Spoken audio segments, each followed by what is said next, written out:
Good evening. Welcome in to however many of you are choosing to spend your night with us on YouTube. Gabe DeArmond here, PowerMizzou.com. Wednesday night, it is the weirdest week of the year, football and basketball. Really, the next 3 weeks are like this, so shows are changing. We're doing them at different times. We'll get back on a little bit more regular schedule going forward, but our football show was on Monday. We had to record that early because Missouri played Monday night. Now we are transitioning to a football show and a basketball show every week. This is our basketball show, so you may notice the guy on the other side of your screen no longer appears to be Gerard Hamilton. That is Drew King joining us now. Drew, it's what, we were about 7.5 months removed from the last game, something like that. Finally got going again this week. Yeah, it's the best time of year, Gabe, as everybody knows. It's crossover season. So we have some basketball to actually talk about now rather than just kind of hypothetically on paper. So I'm looking forward to it. So before we get into that, and I'm sure and want to invite those of you who are here watching live with us, comments, questions, whatever you've got, feel free to throw them in the queue. We will get to those as this show goes on. We'll hang out with you for a while. We don't really have any time frame. But before we get to talking about basketball and I'm sure recruiting, which a bunch of people are going to be pretty interested in.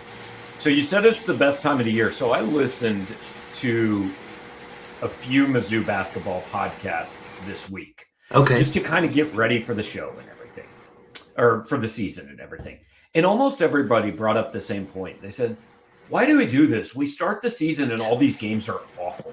So Missouri started on Monday night, and I get it. You don't want to open the season with Memphis, but how much cooler would it be if Friday night was actually the first game? Mm-hmm. No, absolutely. Some of these non-conference matchups are going to be really fun. I'm looking ahead to next week, next Tuesday. We've got Duke versus Michigan State. We've got Kansas and Kentucky. We've got Marquette and Illinois. It's going to be a rager of a day for basketball. Monday night wasn't really that, though. But it wasn't. We had some teams that had some really, really disappointing performances Monday and Tuesday night, but those are pretty few and far between. I agree with you. The opening night should be a lot more exciting for college basketball. Absolutely. The best game of the night was K-State USC, and it was at 10 o'clock. I mean, I didn't even watch it. And it was on some channel I don't get. I don't even remember what channel. But so want to throw up Jared is one of our regular viewers, and appreciate you, Jared, with the tip. So last year I said if Ben Sternberg dunked, I would dedicate an entire column to it. Who should that player be this season? I mean, there's a lot of guys to choose from, and they got 30 guys on the team. It's not going to be Jackson Francois because I don't think, I don't think he can dunk. Can he dunk? He might be able to. He's pretty tall, Gabe. He can dunk? All right. Well, Jackson, if you're watching and you can dunk, I apologize. I think so. I mean, look, Sternberg couldn't dunk, right? That was physically impossible, wasn't it? Yeah. No, they literally had to lift him up for him to dunk a couple times. So I think that was pretty clear he wasn't going to make it by himself. All right. So this year, if JV Brown dunks in a game, I will write a column about it. Okay. Sure. Everybody, you heard it here first. JV Brown, you're the man. Dennis Gates, let him off the leash. Let's get him in the game. See what he can do. I mean, let's be honest. If Sternberg was 4 inches taller, it was dangerous because he actually played a good amount more than I expected he was going to play last year. JV Brown, I'm not sure the playing time is going to be there, but because seriously, Dennis has a full roster. He could play 5 walk-ons at the end of the game when it's a 20-point game with 1 minute and 10 seconds left. He could just put 5 walk-ons in the game. Yeah, no, that's an actual option for him. I don't know that all 15 are going to be eligible to play every game because you can only have 15 in the scorebook like you wrote about. But yeah, on the rare instance where all 5 walk-ons are able to play, we're looking for JV Brown. Yeah. So for those of you who don't read every word we write, first, shame on you. Sign up and do it. But second, so we finally did get clarity, and this isn't the most pressing thing that we need to talk about, obviously, but it is notable. This team has 18 players. Only 15 can go in the scorebook, and you have to be in the scorebook to play. So every night, there are going to be 3 guys on that bench who absolutely cannot play in the game. Now, we won't know who they all are. I know on Monday night, Danny Stevens was in a boot and Connor Vanover was suspended. So those were 2 of them. I don't know who the 3rd guy was. Probably Tanjay, right? Yeah. It could have been, but we don't know that. I mean, it could have been JV Brown also. Could have been Jackson Francois. They didn't play in that game. So we don't really know who it was. But point being, there's going to be 18 guys on the bench. Only 15 are eligible to play. They probably won't play 15 very often. But look, I don't want to spend a lot of time about Monday night, but first chance to see the team. Like, what kind of stood out? What was your big takeaway or a couple things that you saw in that game? Yeah, so the one that I wrote about after Monday night's game was how important the returners were for the team. You talk about like Nick Honor being steady Eddie, picking up right where he left off. Noah Carter having a pretty good game, showing that he's going to bully mismatches inside. Sean East having like the best game he's had as a Tiger, I want to say. Yeah. Like, I don't think that we've seen a better version of him where he's knocking down threes and driving to the rim. And then also like a breakout performance for Aiden Shaw, who led the team in rebounds, had 5 blocks. I didn't realize that until after the game, like how good he was defensively. I didn't realize that until right now. Yeah, 5 blocks and 2 steals. So, I mean, he was doing everything, all the dirty work for them. So that was my main takeaway, was like the guys that they brought back are going to be really important this year. And then like Jeff had said in the comments there, like this team is really deep. Like they had 3 guys who probably weren't available and they still went like 12 deep off the bench. So I think it's going to be Dennis Gates has options. He has a lot of options. They're going to play really fast. They're going to shoot a lot of threes. I thought it was interesting. Those guys you all mentioned, it strikes me that Gates's biggest strength is finding a role for a guy and getting that guy to buy into the role. Last year, Noah's role was, hey, you're kind of going to take a back seat to Kobe Brown. I mean, you just are. Noah honestly had the quietest 15 points I can remember. Like, I didn't realize he had 15 points till that game was over. But Sean East was a supporting player last year who frankly didn't shoot the ball that well. But clearly his role on this team is going to be a lot different. Nick Honor, after a full year of Gates begging him to shoot, went out and shot the ball 14 times, including 10 from 3-point range. He's been telling Aiden Shaw all offseason, rebound and defense. That's what I need out of you. 9 rebounds, 5 blocks. I mean, he gets these guys to buy into whatever role he needs them for. And I think that's pretty big when you've got this many guys on the team, because I think it will be easy, or would be easy with this many guys, for some dudes to get a little disgruntled with their playing time as this season goes forward. But Gates seems pretty good at handling that. Absolutely. Yeah. I mean, like, and we're talking about like they still have 2 guys on the bench who are going to be a part of the rotation moving forward. Right. And so the minutes are going to be spread around, but you're only going to have so many minutes. And so when he tells you like, this is what I need from you, it's important that you go out and do it while you have the opportunity, because if not, like, he'll put somebody else in who can get the job done. So yeah, I agree with you that's a really good skill for Dennis to have with a team like this, where he can, like I said before, we'll have a lot of options to turn to. Hang on, I put up the wrong comment. We'll get to the recruiting stuff, but Kyle, you're talking about those 2 players. Okay, so let's take these one at a time. Not just for the Memphis game, but for the first 3 games, like, how big a deal is this Connor Vanover thing?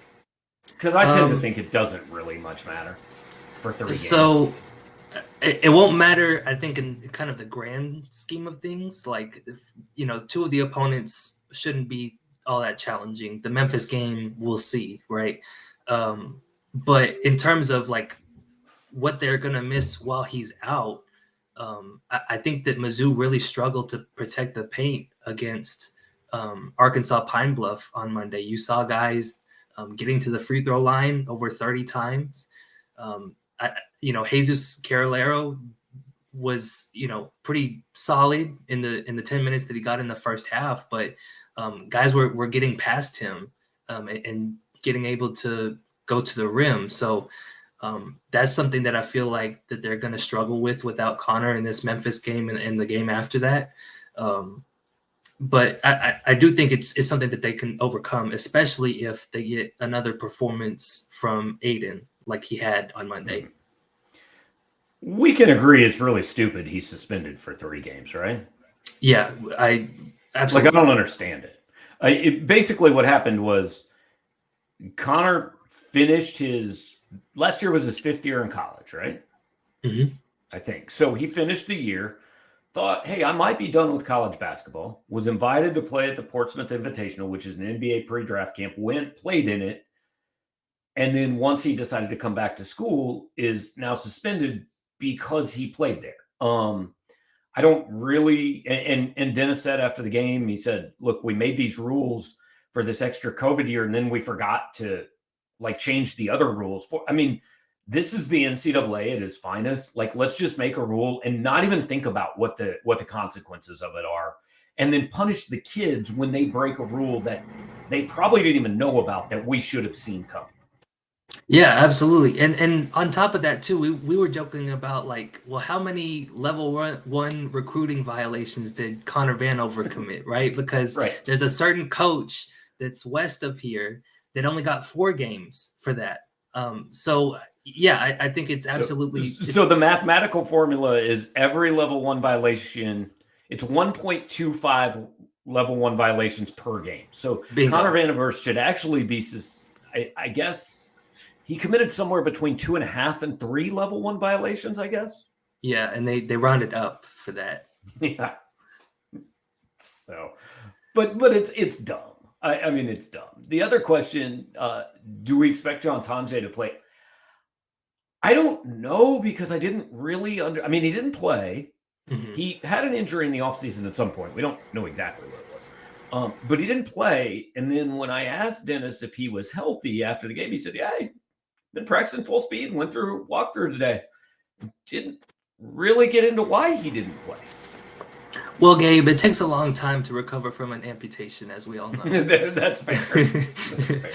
No, part of me wants to think that maybe they held him out on Monday so that he would be ready for Friday's game, but I don't know that for a fact, obviously. But that kind of, given what Dennis said, that kind of made me want to connect the dots that maybe he'll be ready to play on Friday. Well, and I would just think, look, you're playing this game on Monday. We agree it's a kind of a pointless game, but if he's healthy, give him 4 minutes at the end so his first game isn't Memphis. Mm-hmm. I don't know, maybe he's not healthy. Dennis is pretty, he keeps this stuff pretty close to the vest, so we don't know exactly the situation. He said he's practicing. I'm sure he's going to play at some point. This is not going to become an Isaiah Mosley situation where every night we're curious why John Tonje isn't playing. At least I don't think it. Yeah, knock on wood. Right. So, but yeah, I'm fascinated to see how he makes this thing work, because I don't Trent Pierce didn't play very much, and we expect Trent Pierce to play quite a bit. Vanover and Tonje didn't play at all. We expect them to play. I'm going to need this is like a Rubik's Cube figuring out how this team is going to work minutes wise. I remember somebody on the board saying they could really put 2 teams out there by themselves. Yeah. That's how many guys that they have. You mentioned Trent Pierce. Kurt Lewis is another guy who played 2 minutes. He's the reigning junior college player of the year, and they can only find 2 minutes for him. So yeah, how the rotation kind of shakes itself out, that's going to be something really interesting to watch throughout the non-conference play. And after the game, Dennis publicly apologized for not playing Mabor Majah. Pretty soon it's going to be there's this kid, looks super athletic, fourth row, section 109. Mm-hmm. I really should have got him in the game. I mean, they got so many guys. We're making a joke of it, but I truly am not sure how this works. I'm not saying it's not going to work. I fully expect it to work. I'm just interested to see how it comes together. Well, and it's something that he's done before, right? This isn't new for Gates. They often went 10, 11, 12 deep while he was at Florida State, while he was at Cleveland State. So he's got experience with making that work. And when I say bringing 12 guys off the bench, they're all playing at least 10 minutes, right? So he'll find a way to get everybody their playing time. I think it will just take a little while to figure out exactly how that happens. Right, who works with who and what the best lineup is and all that. It's going to. Gates admitted there was a rotation in there I shouldn't have had, and that led to a 15-2 run for Arkansas Pine Bluff. So it's going to be some trial and error through these early games. No question. Anything that came out of that game, other than the fact that they called 97 fouls, that you thought, well, that's something that, it doesn't hurt against Arkansas Pine Bluff, but let's keep an eye on it? Really, the only thing was early on in that first half, it did feel like they were struggling to protect the paint without Connor Vanover in there. They're obviously a little bit vertically challenged without the 7'5" guy on the floor. But like I said, Aiden Shaw really came on in the second half. And when they had the lineups with Jordan Butler and Trent Pierce on the floor together, that's a really lanky front court that I think helped them out a little bit. So it was a small concern, and they seemed to figure it out as the game went through, but that was really it for me. Yeah, and I think without Vanover, obviously they don't have a 7-footer, but if they get that Aiden Shaw, and if Trent Pierce is what we've heard, their backcourt is actually quite a bit bigger than it was last year. Caleb Grill is big. Tamar Bates is not small. Anthony Robinson is actually bigger than I think people would have expected him to be. I mean, he's not out there at 6'6", but he's a pretty good sized kid. Sean East is not little. So I think they've got some, I think they're bigger than they were last year. Oh, absolutely. Yeah. I mean, the big thing I guess Kobe was basically their center last year. So. Exactly. Right. And the only guy they had bigger than him that was playing regularly was Mo Diarra, who's 6'10", right? Now you've got Trent Pierce. That is NC State double machine Mo Diarra to you, by the way. Yes, sorry. Apologies to Mo. No, but they've got Trent Pierce, they've got Jordan Butler. Aiden Shaw is a lot stronger. That's what I saw in that first game. He's gotten up 18 pounds, I think is what he told me this offseason. So while he's not physically taller, he's still a lot bigger and can handle some of the kind of size disadvantages better in his sophomore year than he did last year. I'm working on getting up 18 pounds this offseason too, just for the record. I don't know if I'm there yet, but I'm doing good for you. So the way I want to do this is we'll go kind of in chronological order. We'll talk about Memphis a little bit at the end, because I do think this is kind of one of those barometer games, at least, right? There's no must-win games in college basketball in November, but I think it's an interesting game. We'll get there, but as Jason said, today went pretty well for Dennis Gates. 5 recruits, all signed on the first day of the early signing period, all ranked in the Rivals top 150. I think they're all in the top 130. I forget exactly. T.O. Barrett. Locked them all up. I saw they put on Twitter that Honor Boateng is Missouri's highest ranked individual recruit in 7 years. Number 2 class in the country, which could change at some point and actually go up. But all in all, it's not like it's a surprise. We knew all this was going to happen, but good to get it all official. And there isn't any well, why didn't this kid sign today? Or is somebody calling this guy? I mean, they're all locked in for next year now. Yeah, no drama with this recruiting class. And like you said, it's a really impressive group. I have my column coming out tomorrow. And I think what the staff should get credit for is that I think they're kind of exploiting a market inefficiency, right? Because everybody's going after portal guys right now. That's the popular thing to do. They're a proven commodity. And this staff, they have 6 seniors who are going to graduate and move on after this year, regardless of, whatever else happens. And so you look at, okay, people aren't recruiting high school kids as much anymore, and we have a lot of spots to fill for next year. Let's go get some guys. And they've done a really good job of finding guys that are going to fit the system, that are especially talented, and I think are going to build up Mizzou's profile moving forward. I think that they've gotten a whole lot of national recognition because of what they were able to do in this class. Thank you, Yingling Mike. Sorry. But support the sponsors. Yes, we got to. There you go.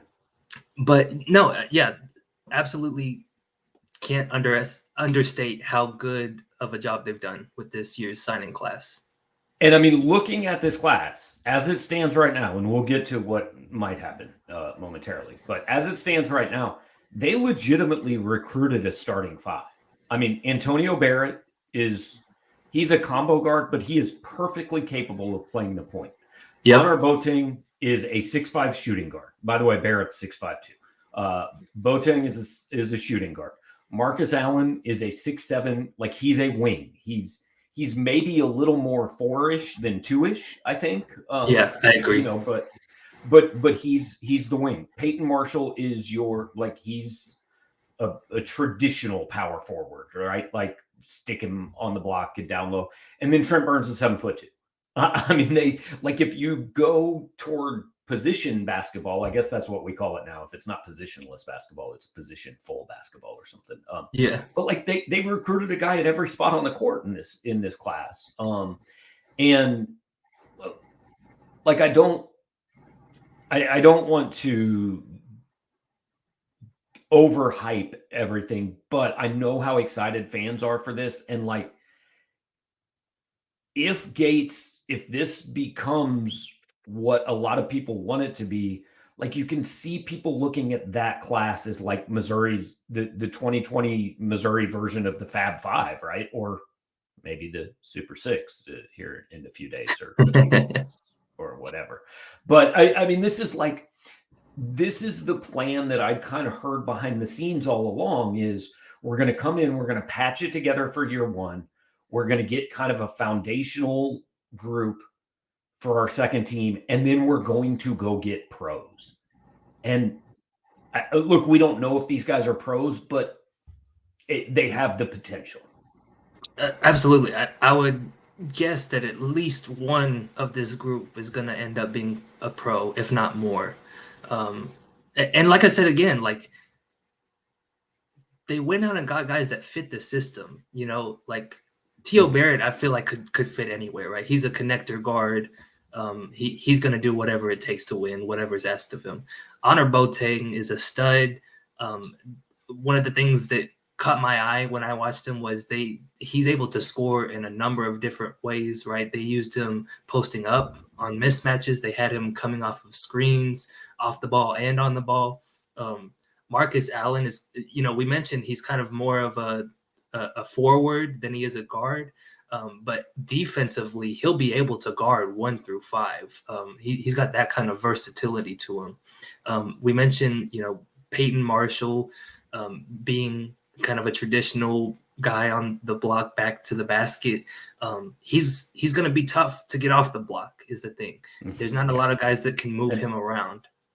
And then I think the release called him one of the best passers in the country.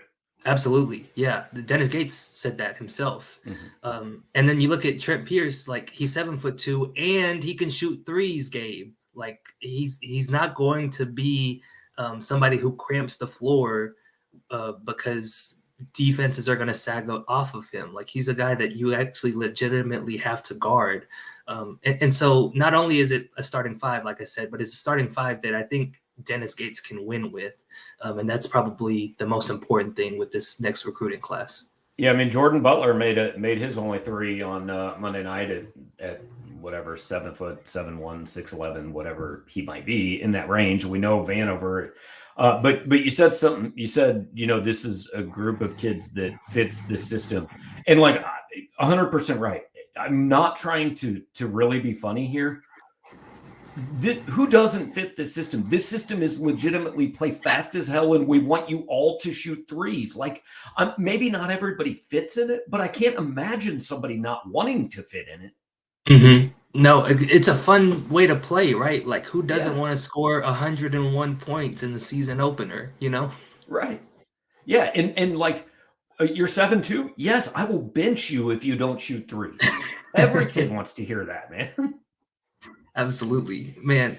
Go ahead. So let's go to the next part. Steph wants JQ. The only JQ I know is Jaden Quaintance. So the situation is this: he has not committed anywhere. He has eliminated the G League. He has Missouri, Kentucky, Florida, and tangentially Ohio State in the mix. I don't think anybody thinks Ohio State really is in the mix. I do think Florida is maybe a little bit more involved than people might have thought a few weeks ago. I think people still have this Missouri, Kentucky thing, but my read on it coming out of the Kentucky visit was everybody took a little information and made assumptions. Well, this kid just visited Kentucky. If John Calipari and Kentucky want him, he's going to Kentucky. Now, I think he visited there. Obviously, it's an option.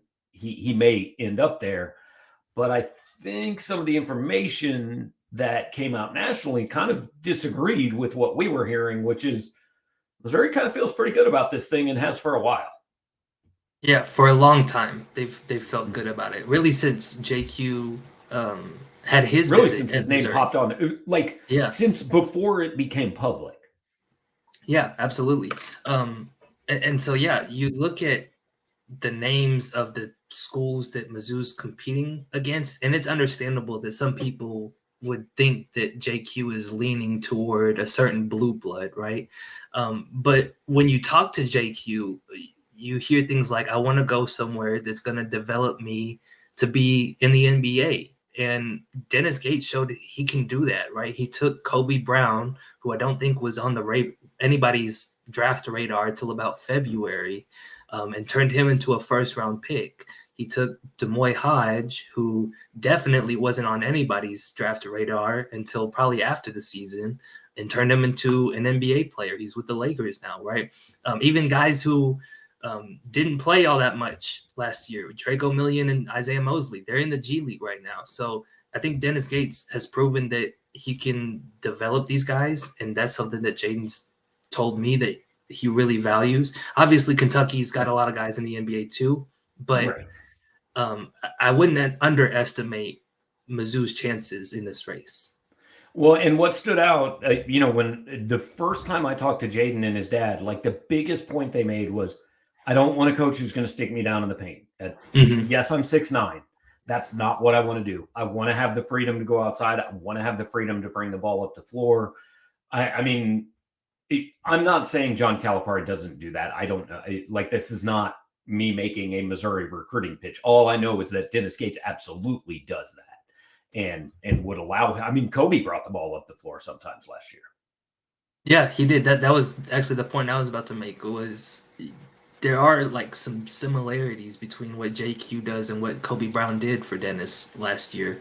JQ kind of likes to play that point center role, and Kobe had a lot of success doing that last year. So there's an easy guy that you can point to and say, here's kind of the idea that we had for you in mind. Yeah. And you're talking about the nation's #2 recruiting class and talking about the potential of adding the highest rated guy that would be in it. That's I'm not one of these guys that does the math and what would this do? What would that? I've got to imagine if you have the #2 class and you add the number 13 player, you might then have the #1 class. I also don't know. Duke also might have 4 of the top 12, but yeah, that's what I was thinking. I don't want to try the math. I'm not good with numbers, to be honest with you, Gabe. Yeah, I'm actually going to look up Duke's basketball class real quick. Here's what they have. They have a Cooper Flag. 4-star, 2 4-stars, and 3 5-stars. So yeah, Missouri might not catch them. Yeah, they're a little ways behind. Yeah, the gap between 1 and 2 is like the same as the gap between like 2 and 14. I kind of like this. Drew Kingling, can we just go there? Please, I love it. Can we get that to stick? Yeah, so Yes. that seems like another sponsorship opportunity. But no, we think Quaintance is Missouri, Kentucky.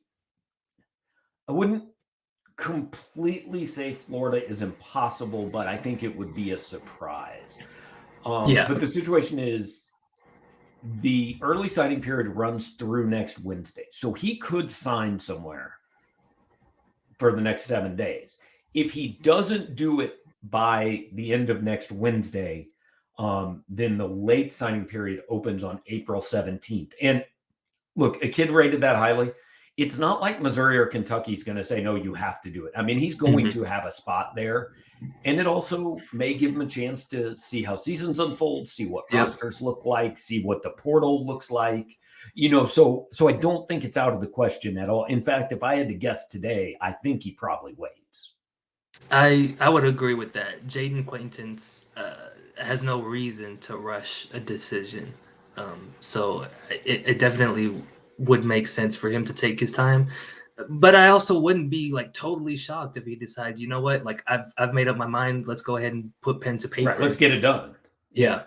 Because he doesn't seem to be a kid who's done it super publicly, and I'm not saying he doesn't like the attention or the recruiting process. I think they all do to some extent, but it just I don't think there's going to be a ton of drama around it. It could happen Friday and it could happen April 20th. We just don't honestly know. All right, so kind of moving. I don't know, in order, because I forgot the fancy word I was going to say. Chronologically. Moving in order. Chronologically, there you go. They Memphis comes to town on Friday night. They beat Jackson State relatively easily on Monday night. I mean, didn't kill them, but that was like a 12-point game, middle of the second half, and I think they might have pulled away a little bit from there. No Penny Hardaway. I have joked that we need Penniless as a headline somewhere along the line here for this team in this game. No Penny Hardaway. Frank Haith has gone to Texas. Drew supposedly looked up who Memphis's coach will be. So who is it? Yeah, so it'll be a name that SEC. Is it Larry Brown? It's not.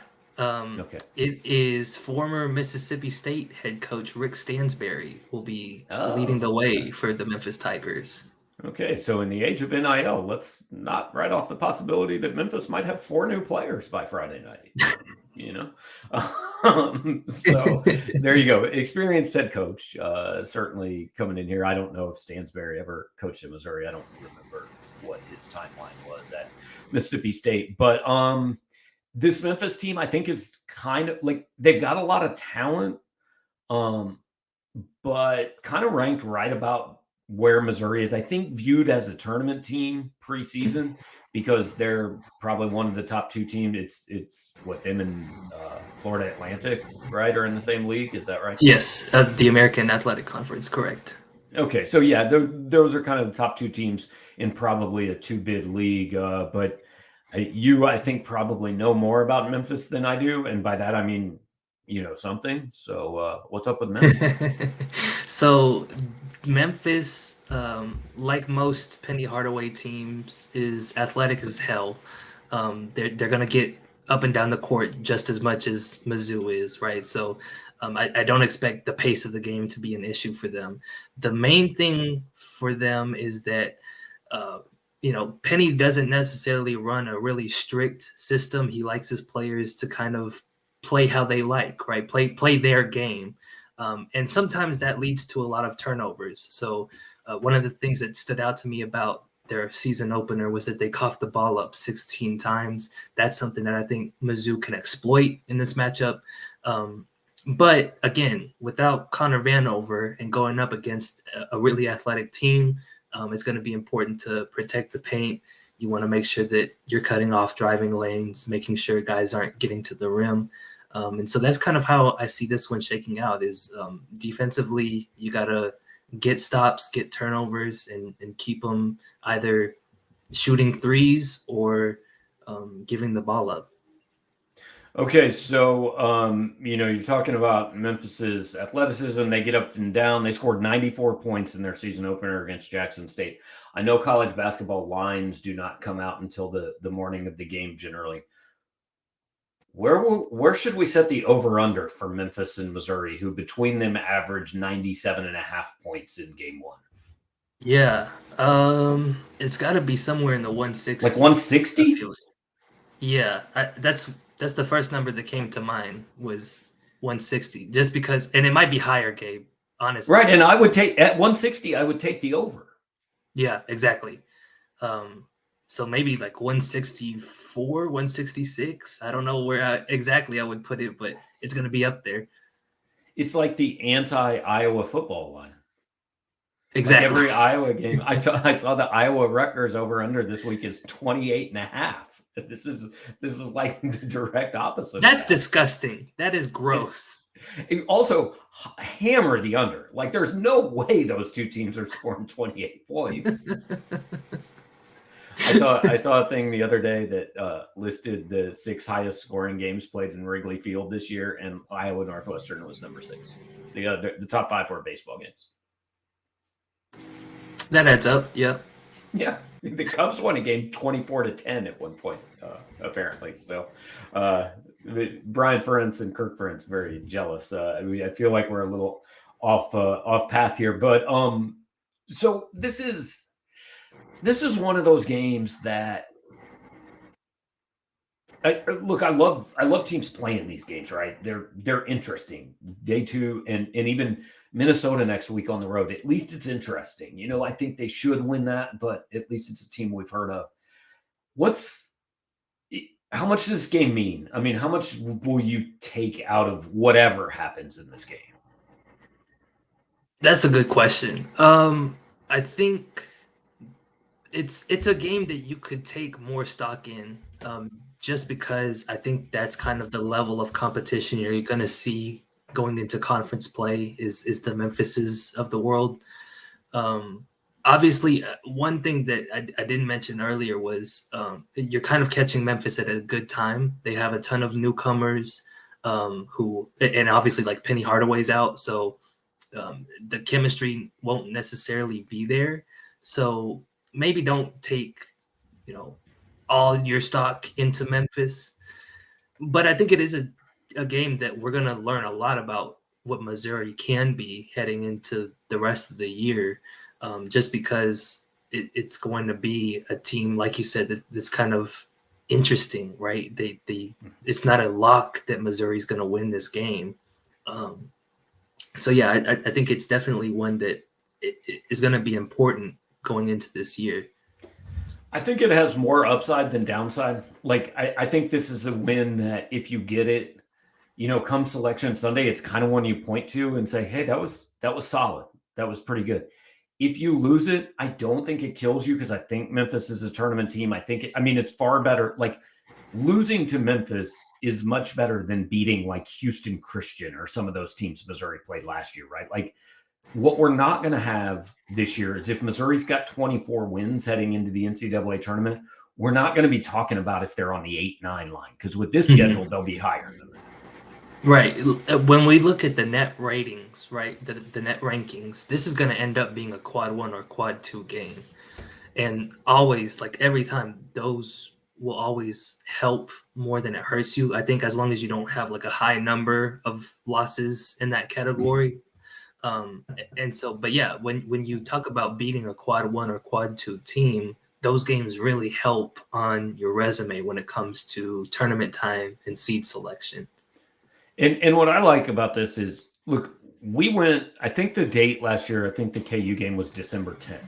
We went into December 10th and Missouri was 9-0, and we honestly didn't feel like we knew very much about it. We said, yeah, they had a nice overtime win at Wichita State, but I don't really know. That's not going to be the case this year. This year, by the time we're talking KU, Illinois, like I think we're going to have a much better idea of what this team is going to be. And that was by design too, Gabe. Oh I yeah, talked to 100%.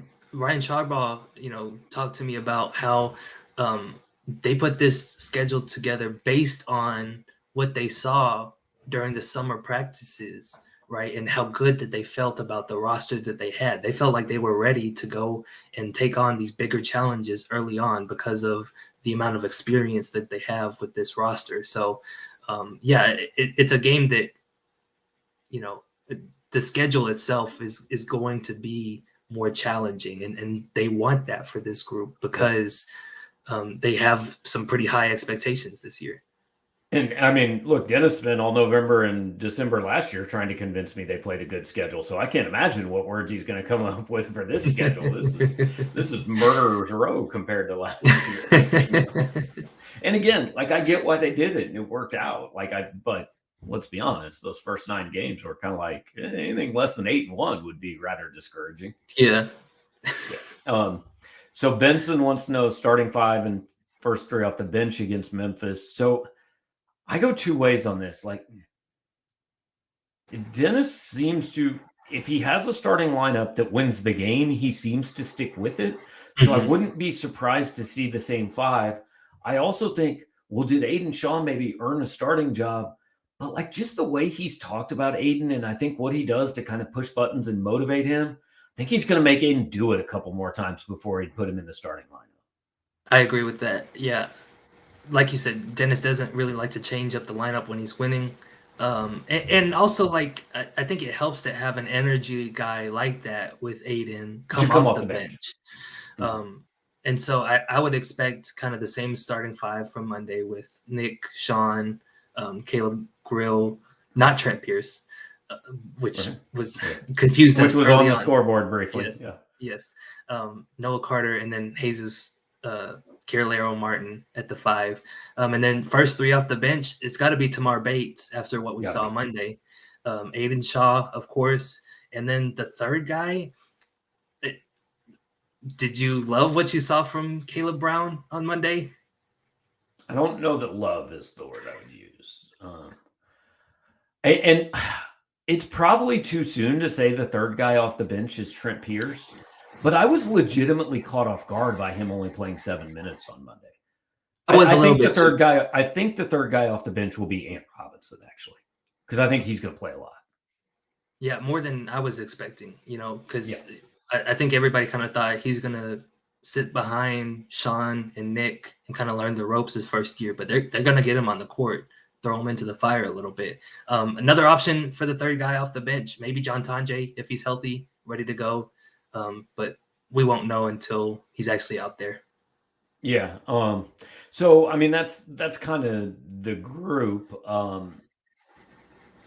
At least for now. Again, until you get Tonje back. Oh well, we forgot. No, we didn't. I said. I'm sure we skipped somebody. Yeah, there's a lot of guys. I mean, there's so many guys. There's no way we can be expected to, like, if you told me name every player on the Missouri basketball roster, there's absolute. I don't think I could do it right now, just off the top of my head. I think I would need a minute. It would take a minute just to recite them all. Right. Even if I had a list in front of me, I would need a minute. So I would need like 3 or 4 minutes is what I'm saying. Yeah, exactly. Well, fingers crossed, third guy off the bench will be JV Brown. And he will dunk. Yes. God, it would kind of be a shame if I had to write my whole column Friday night about JV Brown dunk, but that is a shame. Okay. I think it would be a badge of honor for you. Yeah. So look, what we know is Honor, Carter, and East are going to start. I see no situation in which, not just Friday, I see almost no situation in which those guys don't start, 32 or more games. Mm-hmm. So you're really talking about 2, and the starting 5, I don't think super matters. But I mean, Tad brings up a good point. You can't lose with Jesus in the game. I mean, you got Jesus on your side. Things are going well, man. Very true. I am still, by the way, taking applications for the Tamar Bates fan club. We haven't talked about him a lot, but man, he looked good. He just looked really like good. A guy that you said he went somewhere and it just kind of like it just got a little bit sideways and just he never really got in a groove, and now a fresh start might really be huge for him, and he might be the guy everybody thought he was 3 years ago. When I talked to him this summer, I was like, how are you enjoying it here? What stands out to you about playing here? And he says, Mizzou is a cheat code, right? He says, I just feel like I'm able to play freely here and unlock so many things that I haven't before. And we definitely saw that on Monday, where he's just scoring at will from all three levels. And so, yeah, he's going to be a really fun player to watch this season. And I thought the interesting part when he left Indiana, and when we had tweeted out that he committed on, I think, like a Friday night, because all these kids need PR lessons of when to put out good news, and it's not Friday night at 9:30. But like when we tweeted out the story that he had committed, I was shocked at how many of the replies were from Indiana fans saying, "Man, I hope it works for him because he's a really good." It's not what you see normally when a kid has left his school, right? I mean. It's not always like vitriolic, but it's either I hope he's terrible or like, cool, we didn't need him, he's not any good. Yeah. Like Indiana fans genuinely seem to be rooting for the kid and seem to believe that he would probably do well somewhere else. And it's not like he was terrible at Indiana, right? It's just that he wasn't necessarily living up to his full potential. And I think that he's going to be able to do that at Mizzou this year. Yeah. I've seen this comparison a lot, and I know this is well before your day, Drew, but shades of Kareem Rush. He's a lefty. It's a little early. Kareem was, I mean, if Kareem's not on the all-time team here, he's at least coming off the bench on it. So if Tamar can do that, I think people will be very happy. But media day tomorrow. For basketball, Drew will be there to talk to, I'm going to guess, Dennis Gates and Noah Carter. Close. It's Dennis Gates and Nick Honor. Okay. I knew it would be one of them. But hey, credit to them for letting us talk to Tamar after the game on Monday. That was a pleasant surprise. So yeah. We'll have that tomorrow. Plenty of stuff. Drew will have a preview of the game on Friday morning. We will go live after that game on Friday night. So it's going to be a late night Friday night. And then they play football on Saturday. So busy week. Appreciate all you guys joining us. Hit the like button, subscribe, share, all of those things. Would really appreciate you guys getting the word out as basketball season gets going, as football season comes down the stretch. We've had a lot of people watching these and sharing them. So if you guys can do that for us, more audience helps us do more things and bring you guys more shows. So we anticipate having somewhere around probably 7 to 10 during the regular season, and then all postseason for basketball. We'll do one every week, but I'm just talking post-game shows. But we will do weekly shows, football and basketball, through the end of the football season, and then transition to making Drew do this twice a week and actually earn the money I pay him every month, as opposed to, the last 7 months. You haven't had to actually do anything, have you, Drew? I went to a couple. You've just been hanging out watching Wembanyama highlights, haven't you? Pretty much. Cool.